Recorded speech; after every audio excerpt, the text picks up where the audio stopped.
Imagine growing up where your every move is a performance, not for your family, but for millions of strangers. For Hannah Gosselin, that was reality before she even knew how to tie her shoes. The real question is haunting. What happens to a child when their private life is always edited for public consumption? Now an adult, Hannah remembers the moments never broadcast, the messy, painful, and confusing slices of life that cameras ignored. These hidden truths are forcing former fans to question everything they thought they knew about John and Kate plus 8. On screen, the show captured organized chaos, 8 kids, tight schedules, and a mother trying to hold it all together under constant scrutiny. What viewers didn't see was how inseparable filming and living had become. For the children, privacy wasn't just limited, it was almost non-existent. Born in 2004, Hannah entered an already crowded household of 8 siblings, a family that would become a television phenomenon before she could even form memories. By age 3, the presence of cameras was as normal as breakfast at the kitchen table.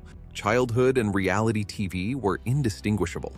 Kate Gosselin's strict rules may have looked like efficient parenting to viewers, but for her children, it meant endless pressure and little emotional breathing room.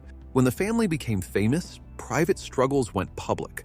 By 2009, the drama escalated further as John and Kate's divorce unfolded live on television, turning Hannah's world upside down. At 5 years old, Hannah watched her family fall apart on screen. Old enough to feel the tension, too young to understand it, and never without the lens of a camera following her every reaction. Reality TV thrives on selective storytelling. For Hannah, the most important story is the one never aired. Kate appeared as the firm, competent mother, but Hannah recalls a household where rules outweighed feelings, and appearances often mattered more than comfort.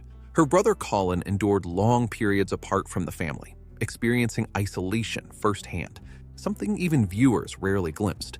While Kate insists that these choices were medically and behaviorally necessary, guided by professionals, Hannah's memories paint a different picture.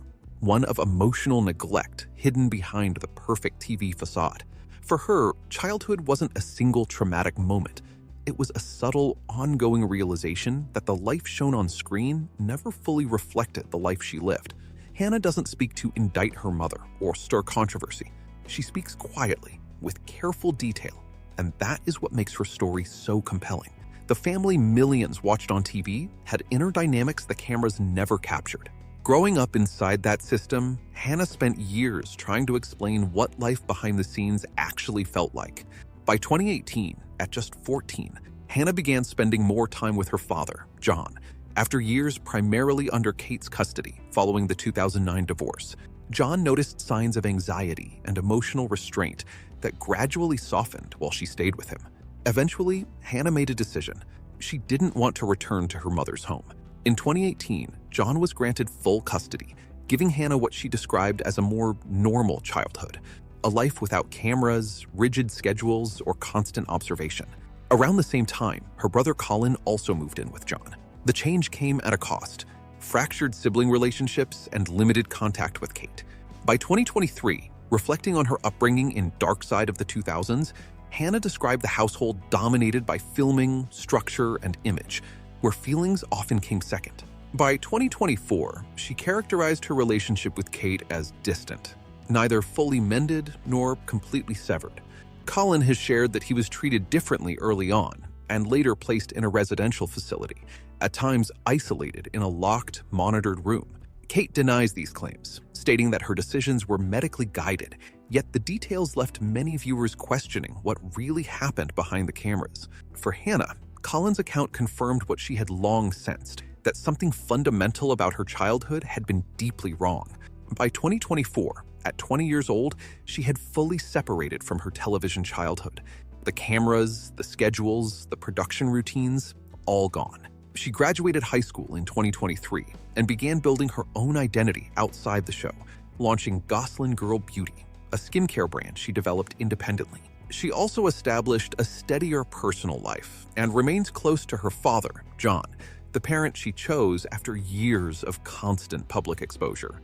Hannah maintains contact with some siblings, but the family remains fractured. Leah is her closest connection, while others align more with Kate. Today, the Gosselins live as separate lives, connected by a shared but complicated past, rather than a single unified household. Hannah's relationship with Kate is cautious and unresolved. She hasn't disowned her mother, but she also hasn't framed their relationship as fully repaired. Instead, it exists somewhere in between: limited contact, ongoing distance, and an unfinished effort to navigate a bond with someone who is both parent and source of harm. This tension lies at the heart of her story. Hannah has never suggested Kate lacked care for her children.